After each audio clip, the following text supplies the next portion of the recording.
A gente pode começar? Pode começar, doutora. Eu vou Paloma falou que está tudo normal. vou ajudando ela aqui. Tá ótimo. Você vai começar a gravação?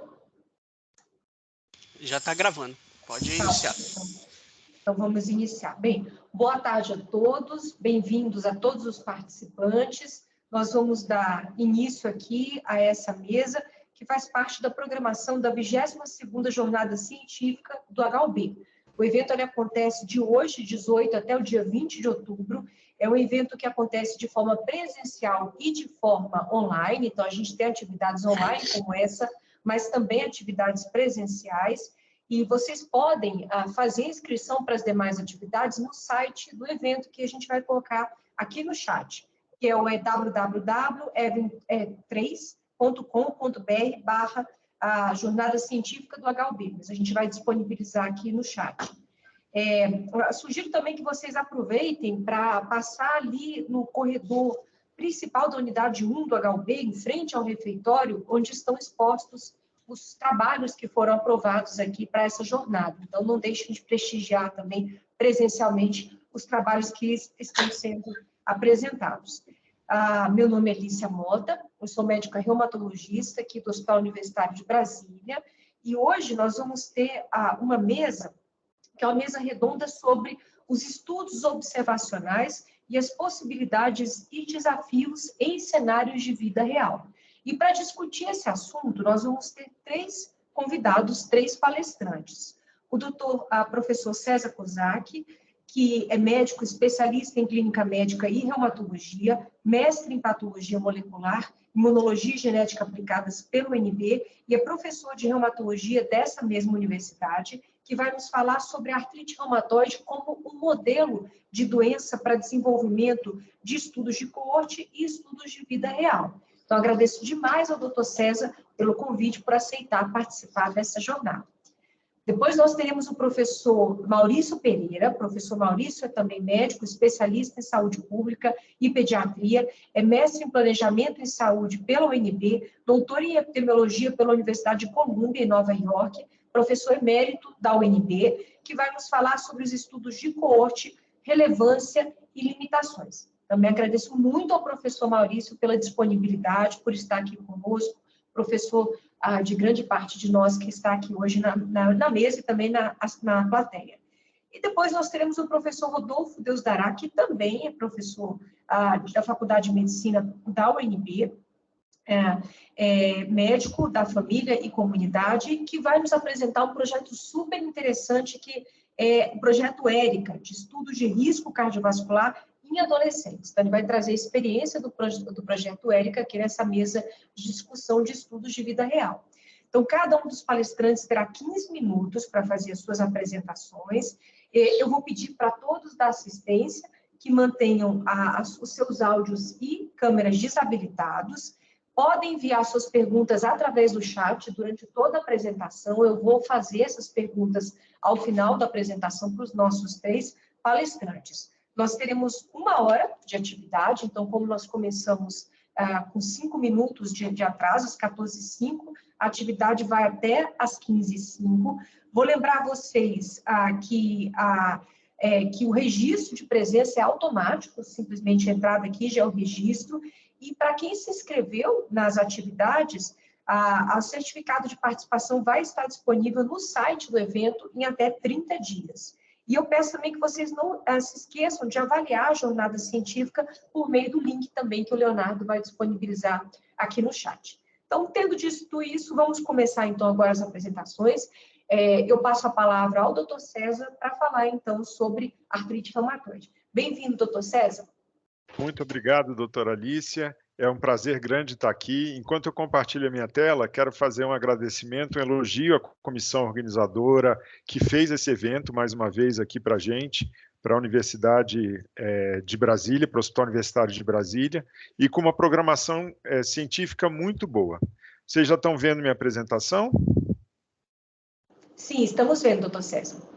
Então, o tema, como já foi dito, é para fazer uma breve revisão sobre a artrite reumatoide para explicar como ela pode servir um modelo de doença para desenvolvimento de estudos de coorte de vida real. A artrite reumatoide é uma enfermidade crônica, inflamatória, autoimune, de etiologia incerta, e ela acomete de 0,5% a 1,3% mais ou menos da população mundial, sendo que no Brasil a prevalência provavelmente está na metade desse caminho. É uma doença que tem primariamente acometimento articular, mas ela é uma enfermidade sistêmica, tanto é que já se propôs que ela se chamasse doença reumatoide, porque claramente tem acometimento sistêmico da enfermidade. A doença, tipicamente, na forma clássica, começa de maneira insidiosa, mais ou menos 2/3 dos pacientes evoluem assim, mas tem outras formas de apresentação, mais aguda, em crises, às vezes com inchaço nas mãos, mas de todo jeito a forma clássica é a mais comum. E antes dessa apresentação clínica, a enfermidade ela já dá sinais de sua presença, ela tem a chamada fase pré-clínica. Existe uma fase pré-clínica já acompanhada, já descoberta com autoanticorpos, evidência de autoimunidade antes das manifestações clínicas, e mesmo antes disso, a pessoa que tem fatores predisponentes, mesmo antes de desenvolver, por exemplo, autoanticorpos ou células autoreativas, já tem se encontrado algumas outras coisas que talvez a gente estenda ainda mais essa fase pré-clínica do que a gente conhece atualmente. O paciente, na forma clássica, tem um início insidioso, uma ou mais juntas, a dor tem um padrão inflamatório, em algum momento ela já vai aparecendo, e também há sintomas inflamatórios sistêmicos. Fadiga é muito marcante na doença, principalmente na fase inicial, é até mais do que nas fases mais avançadas da doença.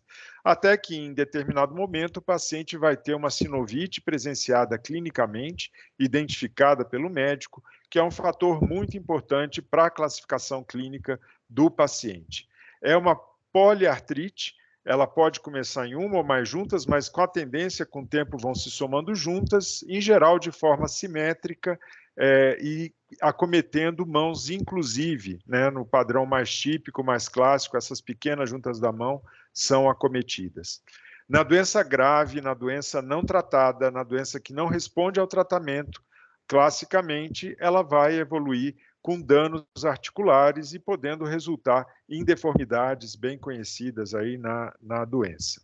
Como eu disse, é uma doença sistêmica, o acometimento não é só articular. E além desses sintomas constitucionais que podem estar presentes, existem várias outras manifestações em outros órgãos e sistemas, mais da metade dos indivíduos, em algum momento, vão ter acometimento de outros órgãos. A lista é muito extensa do que mais essa enfermidade pode ocasionar.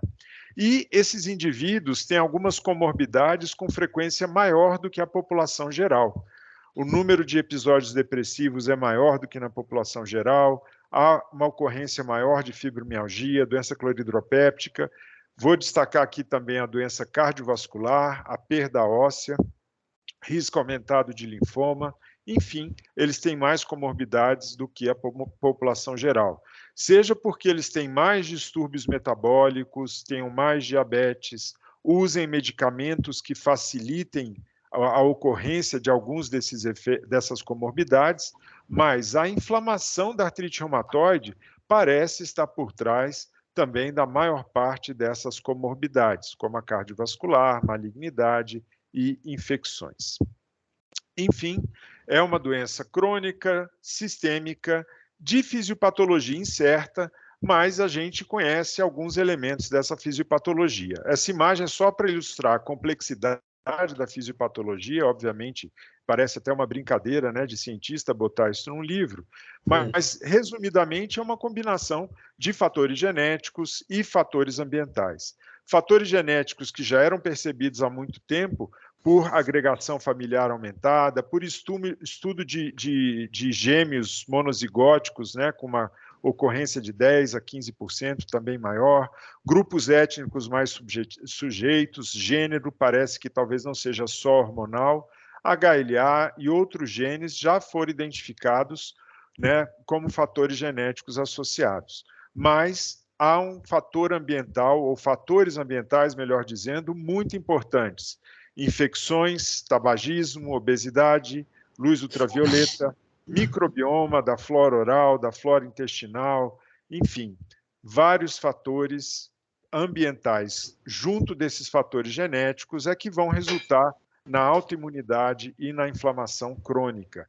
Esses fatores vão modificar antígenos próprios, como está destacado aqui nessa caixa em vermelho, e isso vai resultar em autoimunidade, inflamação persistente, e uma parte desses indivíduos vai ter quantidades detectáveis de fator reumatoide, anti-CCP, esses autoanticorpos que estão associados à doença e que, principalmente em títulos mais altos, estão associados à gravidade da doença. Mais ou menos 2/3 dos indivíduos têm um desses anticorpos e 3/4 dos indivíduos, mais ou menos, têm um dos anticorpos presentes. Concluindo, é uma enfermidade que vai resultar em inflamação crônica pela autoimunidade. Aqui, mostrada a inflamação sinovial, mas é uma inflamação em outros tecidos, uma inflamação sistêmica também, que inclusive acelera a aterosclerose. E vai ter dano tecidual. Aqui mostrando um dano tecidual numa imagem de ressonância magnética, imagem T1, com várias alterações aqui de erosões ósseas, redução de espaço articular, e o dano não se restringe às articulações. Também vai ocorrer em outros órgãos, em outros tecidos, aterosclerose, como eu falei, e aquelas manifestações extraarticulares. Em resumo, a gente vai ter sinovite, a gente tem dano articular e a gente tem manifestações sistêmicas. A gente tem muita coisa acontecendo na artrite reumatoide e aqui já é o primeiro gancho para mostrar que muitos desfechos têm que ser analisados nos estudos de artrite reumatoide.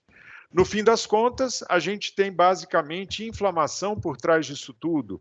Inflamação que é benigna, que restaura, que traz a cura, que regenera, mas inflamação que desordenada, ela também maltrata e mata. A inflamação compromete a capacidade funcional desses indivíduos, compromete a qualidade de vida dos indivíduos, outros desfechos que também precisam ser pensados nesses indivíduos, pode resultar em incapacidade muito grave, com danos permanentes e morte prematura. A mortalidade em artrite reumatoide, ela classicamente é maior do que na população em geral. Esse é um gráfico que mostra como, ao longo do tempo, houve uma tendência de redução, felizmente, da mortalidade, e hoje, alguns estudos em alguns países apontam que a mortalidade já está igual à população geral, provavelmente refletindo maior controle dos fatores de risco associados ao dano cardiovascular e da inflamação da artrite reumatoide. É uma doença grave que precisa ser bem tratada. A gente, felizmente, evoluiu muito de 150 anos para cá, quando um tratamento farmacológico era com aspirina, assim como a gente também evoluiu daquele esquema clássico de pirâmide, em que a gente ia escalonando um tratamento, para uma parte só começava com os medicamentos modificadores de doença, só depois combinava, só depois se usava imunossupressor. Hoje, a gente ainda usa um princípio de escalonamento, claro, mas de uma forma muito mais rápida, muito mais controlada, com uma atenção muito maior. Essas são as diretrizes brasileiras, as recomendações brasileiras para tratamento da artrite reumatoide. A autora principal é a doutora Alice, aqui presente. Não é para olhar os detalhes aqui, mas é só para mostrar que a gente inicia com um ou mais medicamentos modificadores de doença, troca se não melhorar, e já em seguida passa para uma segunda linha e uma terceira linha, que são imunobiológicos, que são medicamentos modificadores de doença do tipo alvo específicos, sintéticos.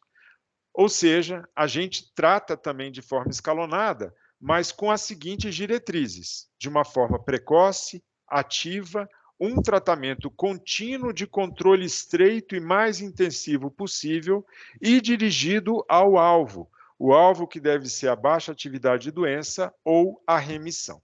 Essas diretrizes para tratamento têm evidência científica de que melhoram os desfechos finais e, inclusive, reduzem mortalidade. Mas, para a gente saber se o tratamento funciona ou não, e para a gente usar isso nos estudos, a gente precisa saber avaliar os desfechos. O que avaliar, como avaliar e quando avaliar. Para classificar um indivíduo como tendo artrite reumatoide ou não, a gente avalia 4 domínios: as articulações inflamadas, os autoanticorpos, como são os resultados laboratoriais e a duração dos sintomas. Mas para avaliar desfecho, a gente tem que ir muito além. A gente não pode ficar só limitado à inflamação e dano articular, que parece ser o eixo central da doença.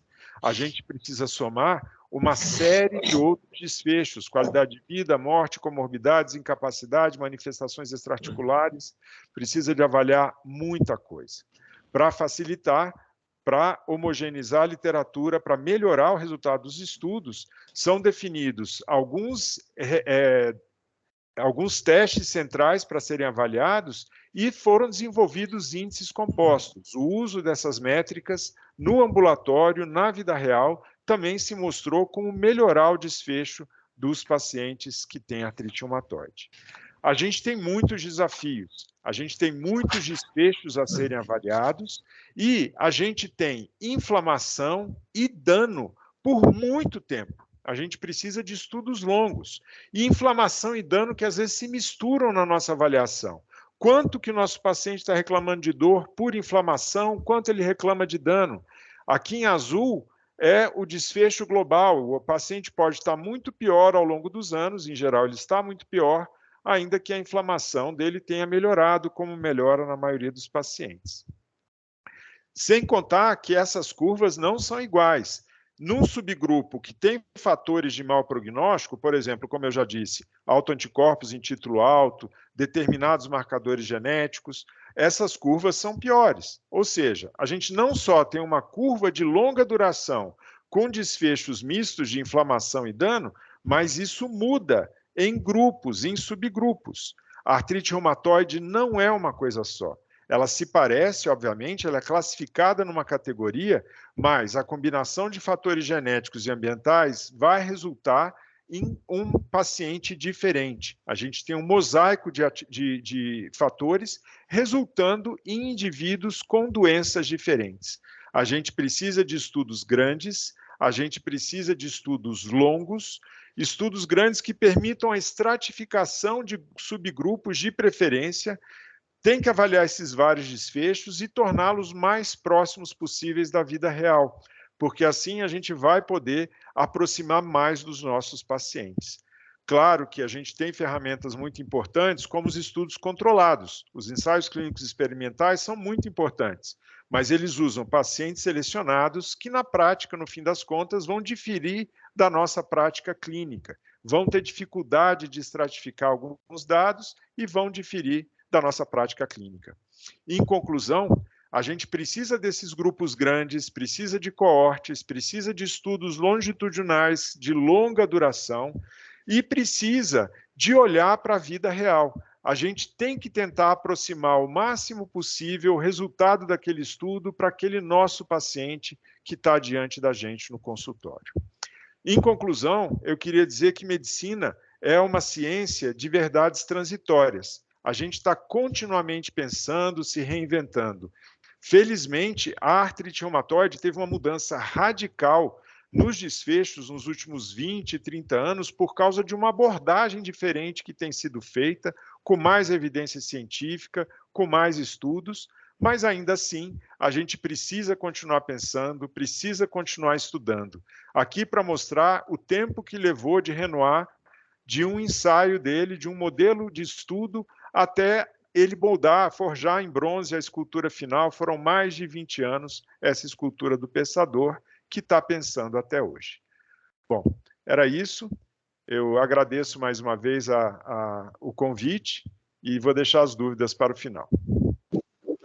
Obrigada, doutor César, perfeita, né? Uma apresentação impecável, que linda e cheia de conhecimento e uma importante contextualização. A ideia dessa mesa era discutir os estudos de vida real, com enfoque aqui nos estudos de coorte, mas os estudos de vida real, e trazer a artrite reumatoide como um bom modelo de uma doença que precisa de estudos de vida real. O doutor César trouxe a observação importante de que os ensaios randomizados controlados são essenciais, até porque a gente precisa, né, por exemplo, para testar uma droga, ter algum controle de população para analisar desfechos, mas muitos dos desfechos, inclusive desfechos de segurança, a gente não vai conseguir avaliar nos ensaios randomizados controlados, porque eles têm uma população, como o doutor César trouxe, muito específica, com características próprias. Aquela geralmente não vai incluir, por exemplo, pacientes muito mais velhos, ou pacientes com múltiplas comorbidades, pacientes que usam diversas medicações simultaneamente, que é o que a gente tem na vida real.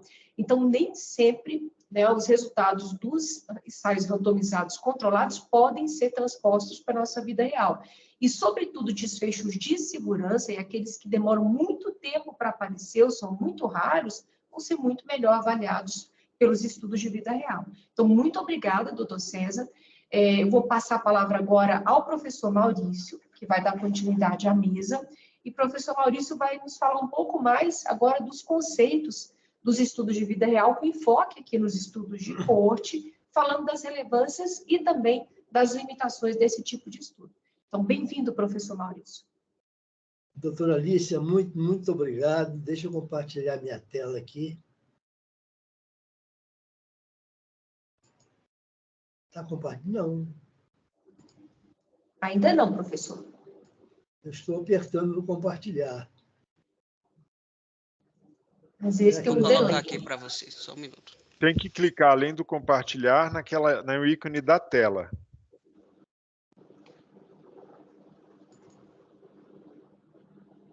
Quando clica no compartilhar, aparece uma caixa.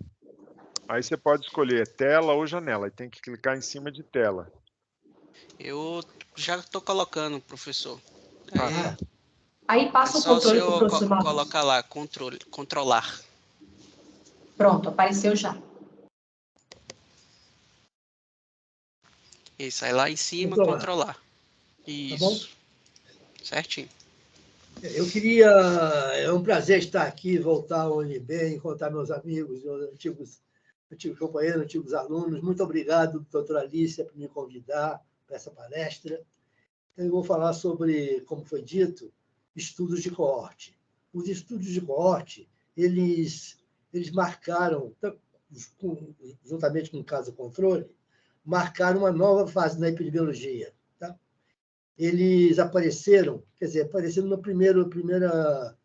primeira parte do século XX, mas em 1950 e diante é que eles tiveram um prestígio. Né? Eu quero dizer que não tenho conflito de interesse. Eu tenho interesses, eu publico livros sobre isso, de modo que... Mas não é, eu não mudo minha atividade, que seria um conflito de interesse, em função disso e daquilo. Né?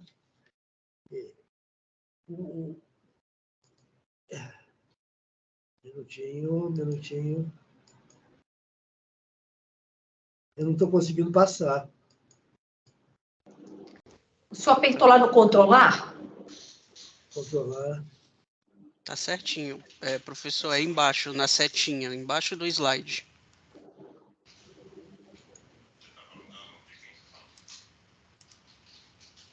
Olha aqui.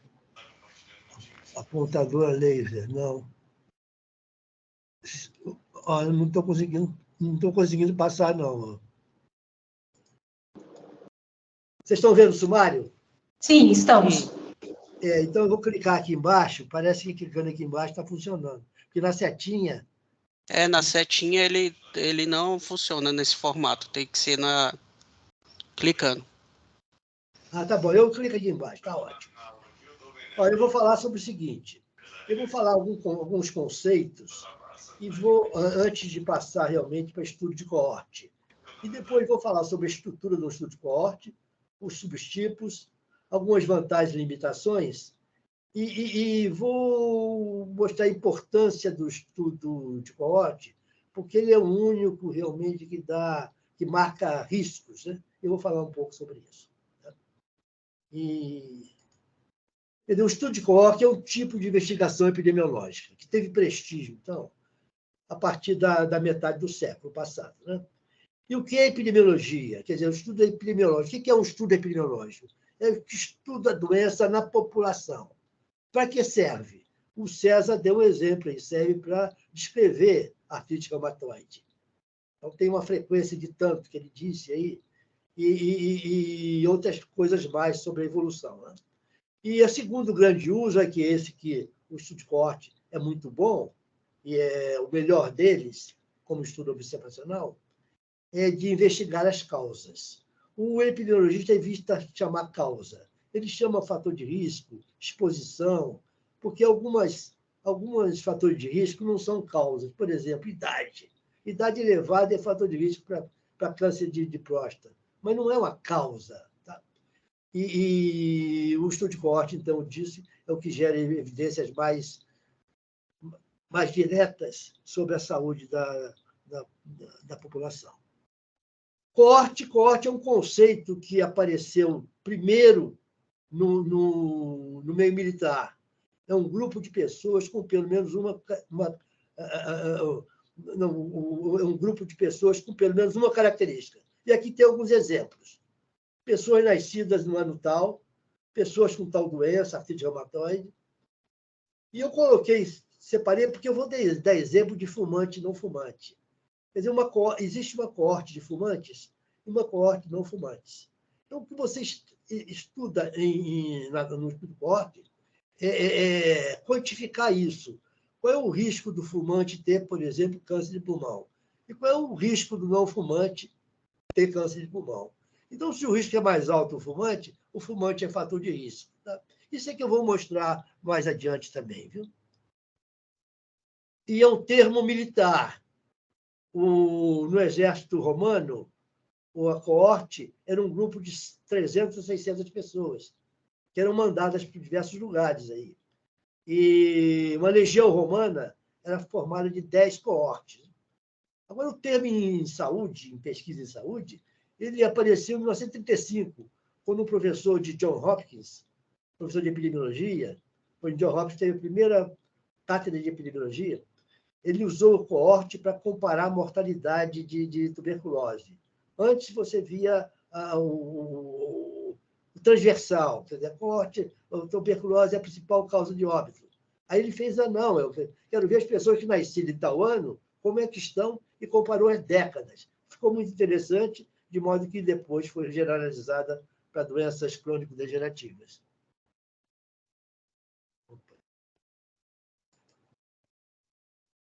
A estrutura do... Eu estou com dificuldade aqui, porque já desapareceu a restante das... Ô, Leonardo, me ajuda aqui. Oi, professor. Eu não estou conseguindo passar. O senhor quer que eu vá passando para o senhor? Quero. Tá. Vou pegar o controle aqui e vou passando. E o próximo, viu?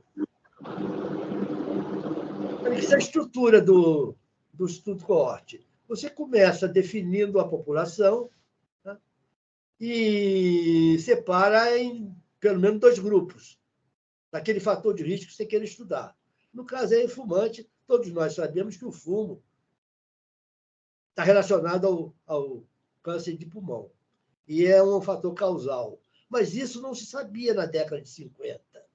Então, o estudo de coorte sobre câncer de pulmão, o primeiro grande deles foi nos médicos ingleses.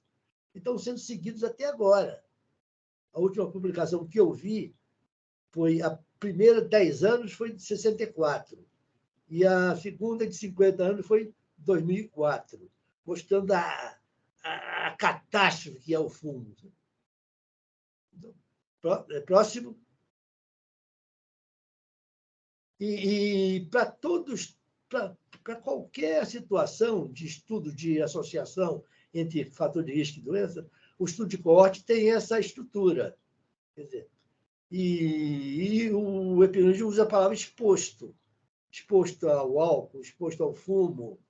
E se a doença está relacionada ao fator de risco, quer dizer, esse doente aqui em cima, o primeiro retângulo à direita, vai ter muito mais doente aqui do que no terceiro. Vai ter muito mais. Aí você tem uma informação básica que existe uma associação entre o fator e a doença. Próximo. E calcula a partir disso, quer dizer, as primeiras linhas aqui é a frequência que você tem no comecinho do estudo de coorte. Você vai ter o risco, no caso do câncer de pulmão, em fumantes. E vai ter o risco do câncer de pulmão em não fumantes. Você divide um para o outro. E você tem, então, o resultado do risco relativo. O que quer dizer o risco relativo? É quanto de doença um grupo tem mais que o outro. Então, no caso, o risco relativo nos médicos ingleses foi de 10. entre fumo e câncer de pulmão. 10 vezes no fumante em relação ao não fumante. E você conclui que existe associação entre fumo. Agora, a segunda etapa vai ser o que eu vou falar agora, é como você define se é uma associação causal, porque tem muita relação que é o acaso. Né? Próximo. Essa segunda etapa é uma etapa mais de... A primeira foi de quantificar risco. A segunda é interpretar risco. Então, você tem que ir na literatura e saber se essa associação detectada aqui representa a relação causal. Para isso, você tem os critérios de julgamento para organizar os dados científicos. Por exemplo, a exposição aconteceu antes da doença. Isso é muito claro no estudo de coorte. O estudo de coorte começa do fator de risco e para pessoas que não têm a doença. Você tem que examinar para ver se as pessoas não têm a doença, vão entrar no estudo. E a segunda etapa é medir a incidência da doença. Né? Então, no estudo de coorte é claro. No estudo caso-controle não é. O caso-controle você começa pelo final. Você tem um doente já. Quando você examina um doente, você não tem certeza se ele teria exposição antes ou qual foi o primeiro. Né? E o segundo critério, eu tenho 4 exemplos, mas tem pelo menos 10 exemplos, 10 critérios que nós usamos muito. Tá? A força da associação é o tamanho do risco relativo. Então, o risco relativo de 10 é muito alto. O risco relativo de 1,5, 1,2 é um risco baixo. E esses riscos baixos é que dão controvérsia na literatura. Porque um estudo com pequenos defeitos vai mostrar que é significativo. Um outro estudo, também com pequenos defeitos, vai mostrar que não é significativo. Você vai ter alguns a favor e outros contra. Tá? Então, o risco relativo, quando é baixo, é uma interpretação muito difícil. Mas uma solução é você verificar se tem dose e resposta. O câncer aumenta com o número de cigarros fumados. Tá? E a literatura vai dizer se essa associação é consistente ou ela, uma vez é sim, outra vez é não, quando você pergunta se tem associação ou não. Né? Próximo. É habitual em estudos de coorte, e qualquer estudo epidemiológico, analítico é o que estuda a relação entre 2 eventos, entre causa e efeito. Então, é usual, nesses estudos, você fazer, antes de interpretar, e interpretar a associação, saber se a associação ela é verdadeira, se ela existe mesmo. Então, os epidemiologistas eles desenvolveram uma série de raciocínios. Um deles, então, é procurar por erro. Isso já é clássico em pesquisa. Você procura por erro. Se você sentir que a pessoa não controlou os erros conhecidos, você admite que essa associação possa não ser verdadeira. Tá? E há 2 tipos de erros, são classificados: o acaso e o viés. O acaso, a gente lida com a estatística. Calcula o intervalo de confiança, calcula o valor P. Tá? O sistemático, não. O sistemático é você conhecer o delineamento e procurar se a pessoa seguiu esses passos. E por que não controlou os erros que nós pensamos que esteja nesse trabalho. Né? E o erro sistemático tem dezenas de erros sistemáticos. Eles são agrupados, 90% deles você pode agrupar em viés de seleção da amostra, informação da coleta de informação e lidar com a informação, e o confundimento. Confundimento, o que é? É você estar pensando uma coisa e é outra. Se você não controlou a idade dos grupos, se a idade são diferentes, se a proporção de idade num grupo e no outro é diferente, você pensa que vai ter um confundimento. A idade vai confundir a relação entre o fator de risco e a doença. O outro grande problema, e que para clínico é complicado, é o tamanho da amostra. Porque o tamanho da amostra pequeno está associado a muito resultado falso negativo. E o tamanho de amostra muito grande está associado a tudo é significativo. E não tem significância, não tem importância clínica. Né? Esses erros é que estão na origem de muitas controvérsias que estão por aí na literatura.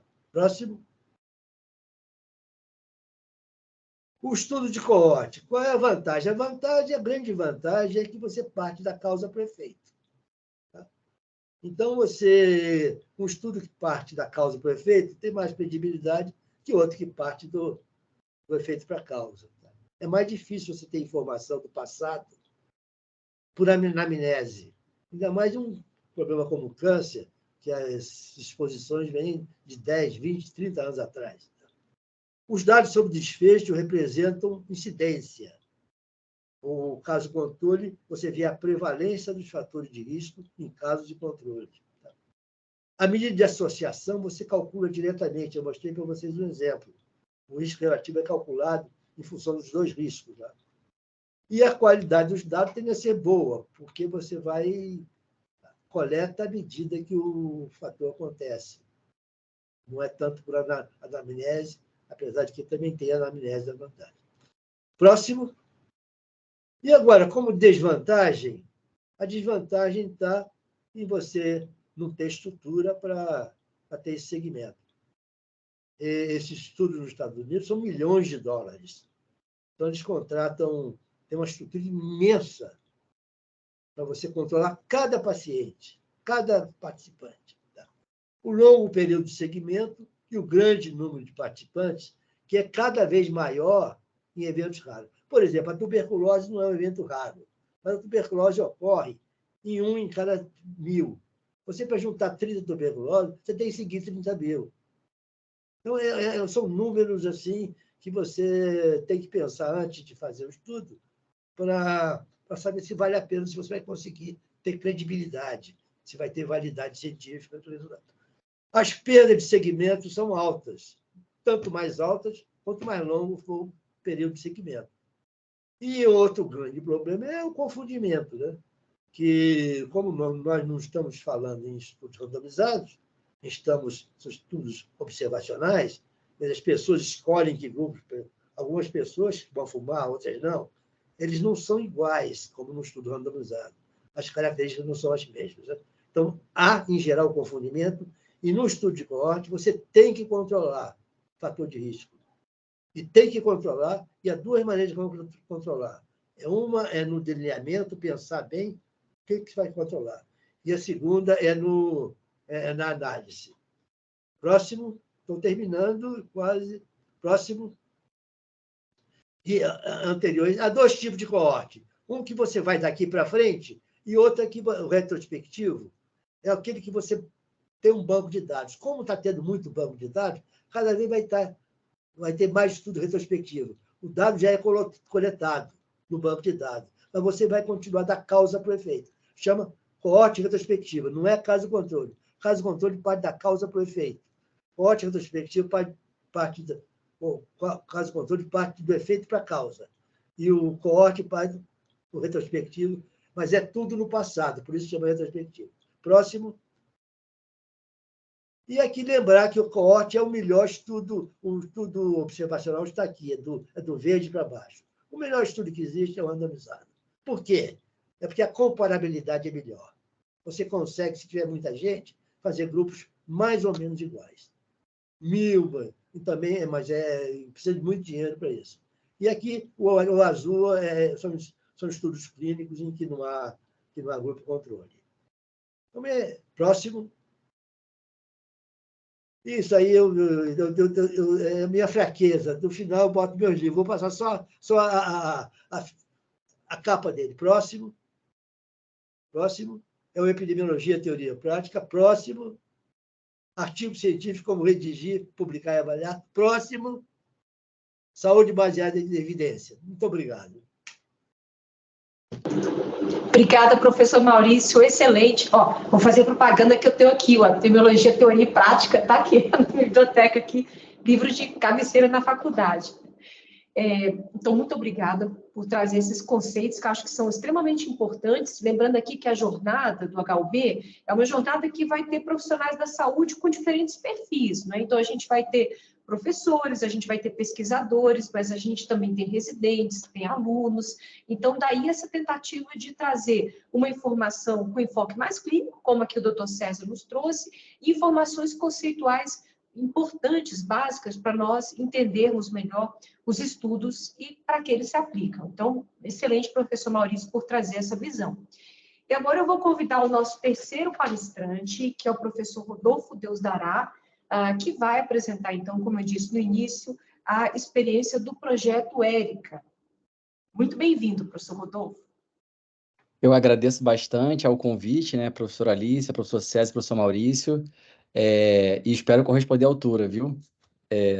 Vou começar aqui compartilhando a minha apresentação.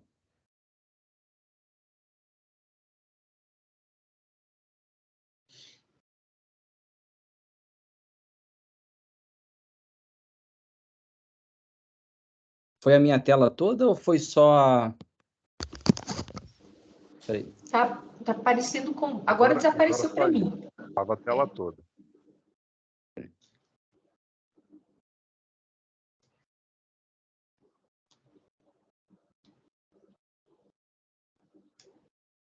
Pronto, pode botar o F5.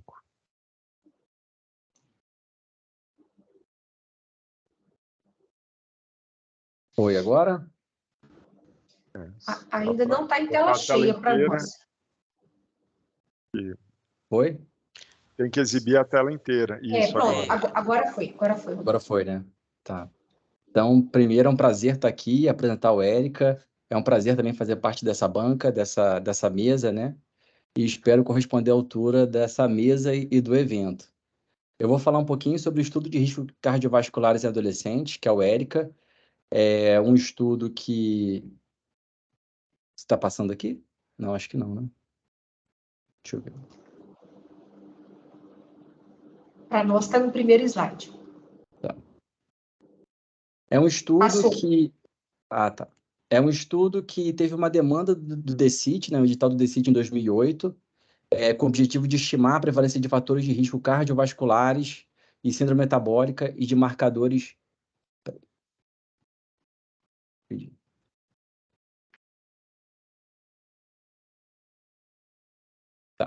De estimar a prevalência de fatores de risco cardiovascular, síndrome metabólica e de marcadores de resistência à insulina em adolescentes brasileiros, né, de 12 a 17 anos, em municípios com mais de 100 mil habitantes. Tá? Então, esse foi um edital que teve em 2008, e que foi um grupo grande que participou, a coordenação geral do professor Moisés Sclo, que é professor da Hopkins e também vinculado à UFRJ, e a coordenação executiva ficou a cargo da UFRJ com a professora Kátia e o grupo que estava presente de pesquisadores, né?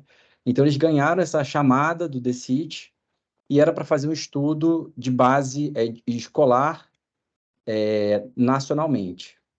Então, as instituições participantes, são mais de 30 instituições que participaram nesse período, né, para fazer parte, nas 5 macro-regiões, então, região Nordeste, região Sudeste, Norte, Centro-Oeste e Sul. Na região Centro-Oeste, temos aqui a participação da UNB. Tá? Então, os coordenadores estaduais, dada essa dimensão do Érica, né, que envolve grupos em cada macro-região, a coordenadora local aqui do Érica do DF é a professora Kênia de Carvalho, que é a professora da nutrição e que continua na coordenação desse estudo localmente. Contou com financiamento de DECIT, Ministério da Saúde, CNPq, FINEP e apoio de algumas sociedades científicas. Como é que o Érica foi feito, né, e foi planejado? Então, em 2008, houve o ganho desse edital. Em 2011, fizeram um pré-teste no Rio em uma escola para avaliar alguns procedimentos e instrumentos. Houve um estudo piloto em 2012, já com 5 cidades, 15 escolas, e isso permitiu, foi importante para estruturar o manual de trabalho de campo do Érica, e depois começou a coleta nacional em 2013 e 2014, que envolveu ao todo 1.247 escolas em 124 municípios com mais de 100 habitantes do Brasil. Tá? Então, o Érica, naquela época, eles contrataram a amostrista do IBGE para calcular o plano amostral. Era uma amostra complexa que envolvia estratificação para os 32 estratos, que seriam 26 capitais, Distrito Federal e 5 macro-regiões, a conglomeração, que é a amostra conglomerada por escola, turno e ano e turma, e isso foi feito em 3 estágios, né? Então, as escolas selecionadas, elas foram selecionadas com probabilidade proporcional ao tamanho, inversamente proporcional à distância da capital, considerando-se pública, privada, de área urbana e rural, e houve o sorteio de 3 turmas por escola, considerando ano e turno e anos elegíveis, né? Então, aquelas turmas que foram selecionadas, foram entrevistados e examinados todos os alunos, tá? E que concordaram em participar. Na época, como são adolescentes de 12 a 17 anos, eles assinaram um termo de assentimento e os pais e responsáveis assinaram um termo de consentimento para a participação do aluno. O que a gente tem aqui falando sobre o ERICA, né? E falando sobre a amostra geral de elegíveis. Então, a princípio, né, os elegíveis eram 114 mil alunos que estavam matriculados nos últimos 3 anos do ensino fundamental e nos 3 anos do ensino médio, né? Não elegíveis, eles retiraram do estudo aqui, como critério de exclusão, grávidas, deficientes e fora da faixa etária, e aqui sobraram os 102 mil, né? O que o ERICA fez naquele período? Então, houve a avaliação da pressão arterial, medidas antropométricas, um questionário com mais ou menos 100 questões e que abarcou 11 dimensões e recordatório alimentar. Para um subgrupo, né, a gente também fez a coleta de sangue. Então, só para você ter uma ideia da dimensão do ERICA, o que se conseguiu coletar de questionário são aproximadamente 75 mil adolescentes no Brasil, tá? E quando a gente avalia questionário, medidas antropométricas, pressão arterial e recordatório alimentar, são aproximadamente 72 mil adolescentes entre 12 e 17 anos. Uma parte que foi de elegíveis para o turno da manhã, isso foi para coleta de sangue. A gente tem aqui, né, olhando nessa parte verde, em termos de questionário de sangue, 38 mil e com dados completos, né, para questionário, antropometria, pressão arterial, recordatório e sangue, a gente tem aproximadamente 37 mil adolescentes, tá? Então, foi um estudo que foi feito, né, em 2013 e 2014, que teve uma linha de base grande para coletar dados naquela época, tanto de questionário, pressão arterial, dados antropométricos e coleta de sangue, tá? Só para você ter uma ideia aqui, foram 1.247 escolas ao todo. Na região norte, 238 escolas, tá? Na região nordeste, 379 escolas. No Centro-Oeste, 178 escolas. Aqui a gente percebe que o Distrito Federal, aqui em Brasília, foram 43 escolas, naquele momento, né, em 2013 e 2014. Na região Sul, a gente tem aqui 162 escolas. E na região Sudeste, 295 escolas, né? E foi, de fato, um trabalho árduo, porque, imagine, em alguns municípios, né, em alguns locais, você tem uma escola para coletar dados, né? Aqui no Distrito Federal foi mais concentrado, mas existiram alguns locais que foram mais dispersos, né? Existe também o site do ERICA, em que você poderia consultar resultados, publicações, os adolescentes poderiam ter acesso a alguns dados deles, né? E também você ia garantir uma identidade, porque o objetivo do ERICA nesse primeiro momento era construir a linha de base, mas ao mesmo tempo era fazer uma parte do acompanhamento e de segmento para fazer a coorte, né? Então, criar essa identidade visual com esse material que foi feito pelo Ziraldo, e aqui mostrando para vocês que tinha o termo de assentimento, o termo de consentimento, o termo de autorização do diretor, e houve um trabalho também grande do ERICA para que se padronizasse e tivesse a garantia e controle de qualidade das aferições, né, e das coletas de dados e de sangue. Então, aqui tem a coordenação central executiva do ERICA, coordenadores estaduais, supervisores do ERICA e avaliadores. Esses avaliadores, eles eram treinados, certificados e depois eram retreinados. Porque se percebesse que se naquele período, né, se houvesse algum tipo de erro, ou você reavaliaria e recertificaria esse profissional, ou então você chamaria um outro avaliador, tá? Então, aqui é mostrando inicialmente como é que foi feito. Existiam os avaliadores que iam no colégio para fazer essas avaliações e tinham os supervisores que ficavam também olhando os avaliadores. Aqui foi o PDA que foi utilizado, então, para esses dados de questionário, né? Ele foi auto-preenchido. O PDA foi um instrumento que foi cedido pelo IBGE para fazer isso e ser utilizado nas escolas. E o mesmo PDA ele foi utilizado pelos avaliadores para preencher dados antropométricos e de pressão arterial. Para se ter uma ideia aqui do questionário, foram mais de 100 questões relacionadas a dados sociodemográficos, trabalho, atividade física, consumo de álcool, tabagismo, alimentação, saúde bucal, saúde reprodutiva, morbidade referida, transtorno mental comum e sono, tá? Houve também o recordatório alimentar de 24 horas, medidas antropométricas, pressão arterial, E tem um outro banco, que foi aquele que eu mostrei, que era para os adolescentes do turno da manhã, que ficaram 12 horas de jejum, em que se colheu exames bioquímicos, né? Então, tem glicemia, HDL, triglicerídeo, colesterol total, hemoglobina glicada, insulina de jejum, e um subbanco que tem PCR, adiponectina e vitamina D. Então, aqui mostrando os instrumentos, né? E a avaliação, como é que foi feita a avaliação aqui também, algumas fotos, né? Houve monitoramento, então existia um controle também no PDA para valores extremos, dígitos terminais, exatamente para garantir o controle de qualidade. O manual do trabalho de campo também ele era utilizado e um vídeo para você garantir o treinamento e a certificação desses avaliadores, tá?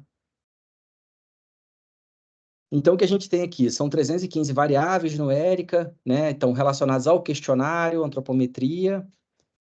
Tem alguns subconjuntos, então tem 11 subconjuntos ao todo, né?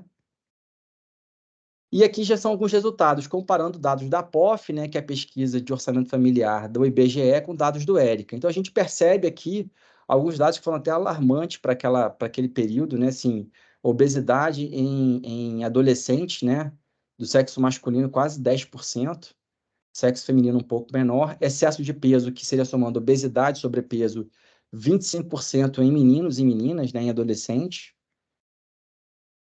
A prevalência de síndrome metabólica, né, na população em geral, de 2% dos adolescentes. E quando a gente percebe adolescentes com obesidade, a prevalência de síndrome metabólica ela aumenta muito, de 21%. Prevalência de hipertensão arterial aqui de 9%. Então, dividido aqui, a gente percebe que no sul a prevalência é maior, tá?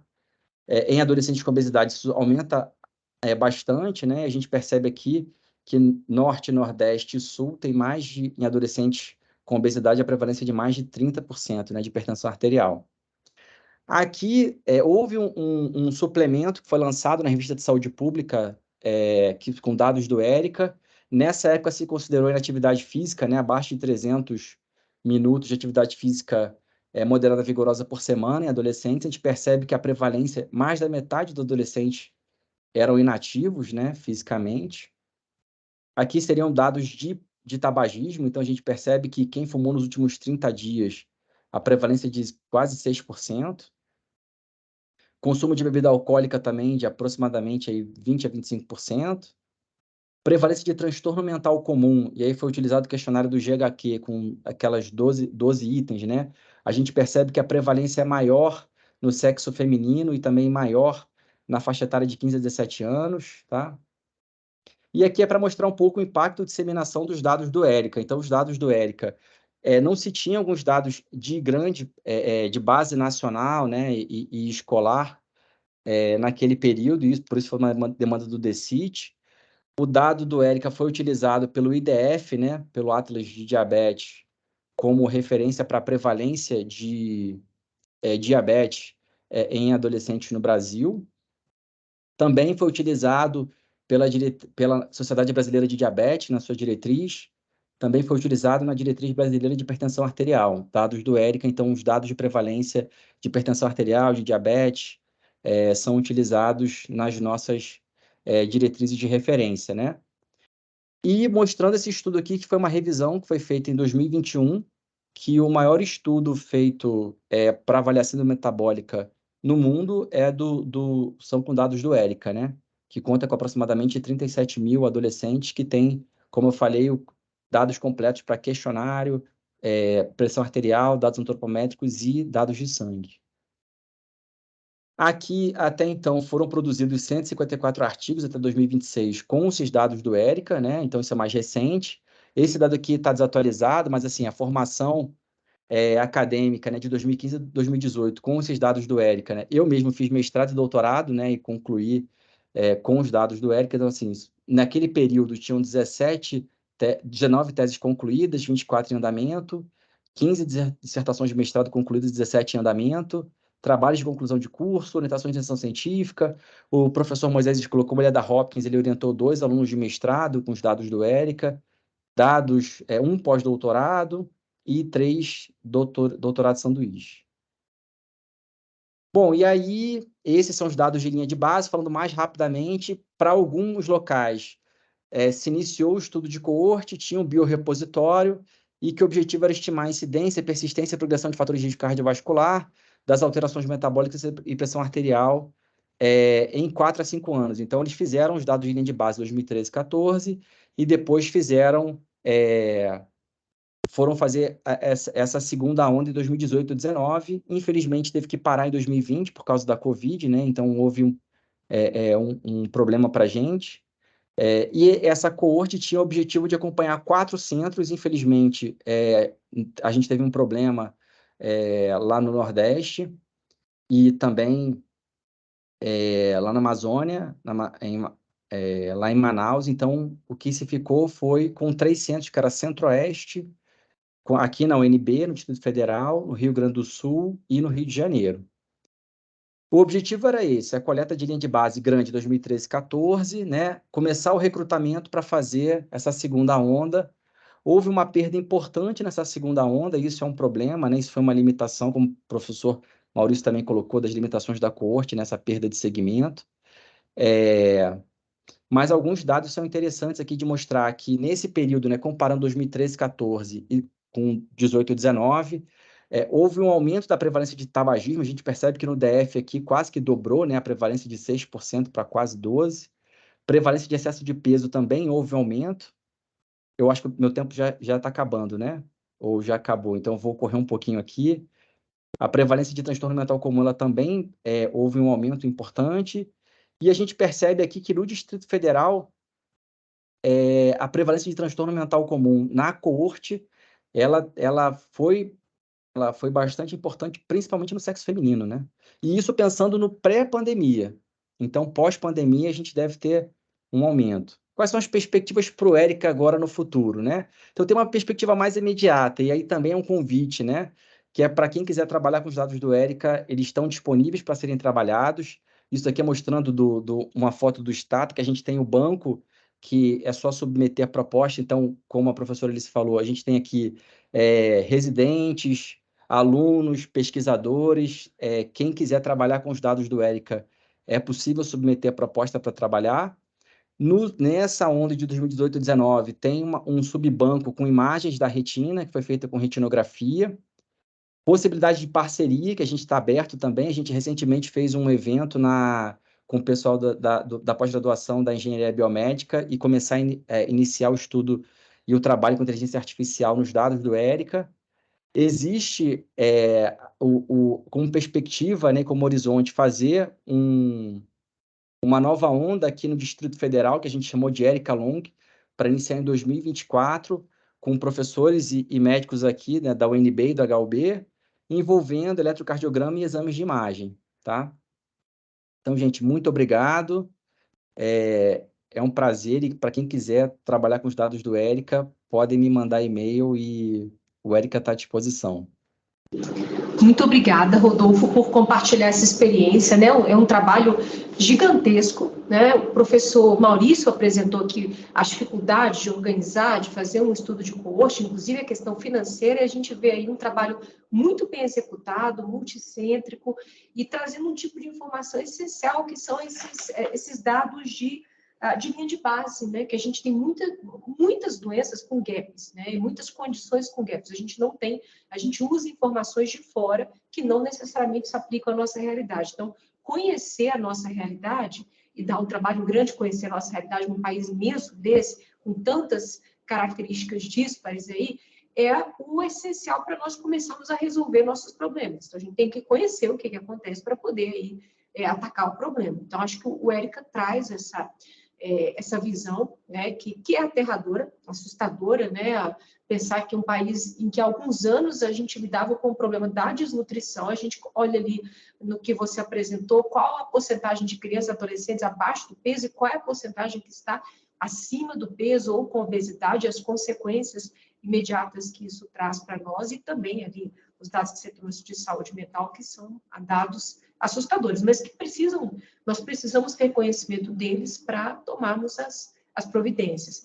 E eu acho que uma outra coisa aqui que a aula do professor Rodolfo traz é assim, a possibilidade de quem quer trabalhar com pesquisa, que está aqui hoje, né, a gente está com mais de 40 pessoas na sala, muitos são alunos e são residentes, a possibilidade de trabalhar com pesquisa. Nós estamos dentro de uma universidade, o HUB faz parte da UNB, há vários, né, o professor Rodolfo trouxe aqui a possibilidade de usar os dados do ERICA, né, na sala de apoio à pesquisa. Eu vou aproveitar e fazer uma propaganda aqui do serviço da unidade de pesquisa aqui do HUB, que é a sala de apoio à pesquisa. Segunda e quarta-feira, Dr. Cleandro, que é da reumatologia, e eu ficamos disponíveis de 2 a 6 horas para discutir projetos de pesquisa, dúvidas de pesquisa, que vão desde a dúvidas de TCC até projetos mais complexos e projetos de cooperação. Então, nós temos outros posts em andamento aqui no hospital, e a maior parte delas está aberta para quem quiser trabalhar os dados, né? Então, assim, fica à disposição, o agendamento é pelo e-mail pesquisaclínica.hub.gov.br para quem quiser discutir pesquisa e utilização dos dados que estão disponíveis no hospital. Nós estamos bem em cima do nosso horário, na verdade, estamos passando 1 minuto. Eu vou deixar aqui uns 5 minutinhos para a gente fazer as perguntas. Eu vi que a Luana levantou a mão, eu não sei se ela queria fazer alguma pergunta, ou ela levantou a mão acidentalmente, mas se quiser fazer a pergunta, pode enviar, Luana. E eu queria, então, abrir nesses momentos aqui finais a possibilidade dos palestrantes aqui, doutor Maurício, doutor César, doutor Rodolfo, aproveitarem aqui a presença uns dos outros e perguntar se eles têm questionamentos para os outros membros da banca. Doutor Maurício não tem dúvida, não. Doutor César, Rodolfo? Só parabenizar, excelentes apresentações, fiquei muito feliz de poder estar presente, reencontrar o professor Maurício, você, e fiquei muito satisfeito com as apresentações, muito feliz com a excelência. Rodolfo, alguma pergunta? Não, estou satisfeito e agradeço bastante o convite. Foi um prazer e estou à disposição. O que precisarem, podem contar comigo. Eu acho que foi uma mesa muito rica, né, professor Maurício? Ulícia, o interessante é a mudança que houve em relação à informação. Eu cheguei nos Estados Unidos, aqui no Brasil, em 1977. Eu tentei trabalhar com dado. Cada um era dono de um dado e não dava, sabe? Interessante isso. Ele é cioso. Inclusive, teve um que deixava o banco de dados ruim e o bom ele levava para casa. Você não conseguia. Eu fui trabalhar com mortalidade porque era o mais acessível. O secretário da Saúde me telefonou e disse: por que você não bota o nome da gente? Eu disse: mas eu que trabalhei. Mas agora está assim. E vai acontecer mais. A tendência vai ser, sabe por quê? Tem muito Big Data. Tem muito banco de dados. Então, vai publicar muito quem souber trabalhar esses Big Data. Quem souber trabalhar em cooperação, né, professor? Eu acho que a palavra da vez agora é cooperação. Né? A gente só consegue trabalhar em cooperação. Né? Grandes estudos assim, né? E que trabalham em equipe. Isso mesmo. Eu acho que essa é outra mensagem que fica aqui hoje, né? Fica bem clara, né? Todos os grandes estudos multicêntricos, você precisa de uma coordenação, lógico, forte, mas você precisa do trabalho de equipe, do trabalho em cooperação, e a gente vai trabalhar cada vez mais em cooperação, dentro das nossas instituições, com outras instituições, e com outros países, né? O mundo vai reduzindo de tamanho, a gente pode fazer isso. Então, acho assim, como nós já estouramos o tempo, eu vou fazer as considerações finais. Doutor César, por favor. Tem uma pergunta no chat da Luana. Ela pergunta em relação à artrite reumatoide, a pessoa que tem traços de anemia falciforme teria alguma interação para complicar o quadro.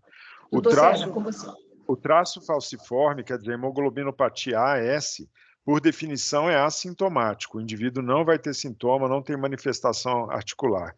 Tem raríssimos relatos no planeta de pessoas, por exemplo, em grande altitude, com descompressão, com alguma coisa que fizeram infartos ósseos, mas não há associação, por exemplo, com piora da artrite reumatoide, outra coisa, porque o indivíduo tem um traço que não tem repercussão clínica. Então, o traço falciforme em si não tem. Eu, particularmente, desconheço a associação de hemoglobinopatia S com risco aumentado para desenvolvimento de AR ou mudança de prognóstico. Então, a presença do gene também eu não conheço, na lista de fatores genéticos conhecidos, eu desconheço. Talvez a doutora Alicia possa dizer se conhece alguma associação. Também não existe, né? A gente sabe que a artrite reumatoide é uma doença que tem uma característica genética, né? Alguns HLA, sobretudo, são descritos e existe um epítopo compartilhado característico da doença, a associação com outras condições autoimunes, mas também não conheço, eu acredito que não exista uma relação com a traço falciforme. Bem, eu vou então encerrar a mesa, eu vou fazer as considerações finais, né?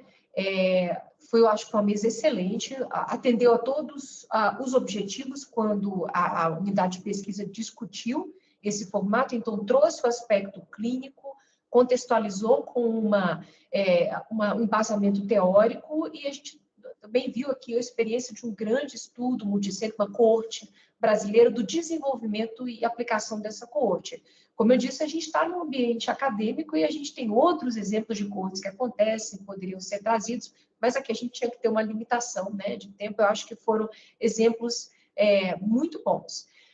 Fica aqui o convite para vocês continuarem acompanhando a jornada. Às 5 horas nós temos a outra atividade de hoje, né, que vai falar sobre saúde mental e profissionais de saúde, o panorama atual, vai trazer a questão do burnout em profissionais de saúde e vai trazer dados de diversos estudos que foram feitos e continuam sendo feitos no HUB. Então, a mesa bem interessante, eu realmente recomendo para quem tiver disponibilidade que assista ao vivo ou depois que assista essa mesa gravada, já que isso aqui vai ficar à disposição. Não se esqueçam de avaliar essa atividade da jornada, é importante para o planejamento das próximas jornadas, e não deixem de ver os pôsteres que estão lá no corredor, ali em frente ao refeitório da unidade 1.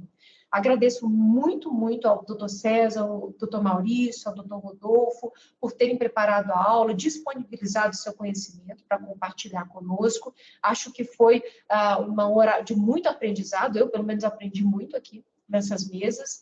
É uma honra e um prazer estar aqui ao lado de professores como o doutor César, o professor Maurício, que foram meus professores na graduação, Rodolfo, que é meu colega nas ciências médicas, e aguardamos vocês aí para as demais atividades. Tenha uma boa tarde e a gente se encontra daqui a pouco. Um abraço. Tchau, tchau.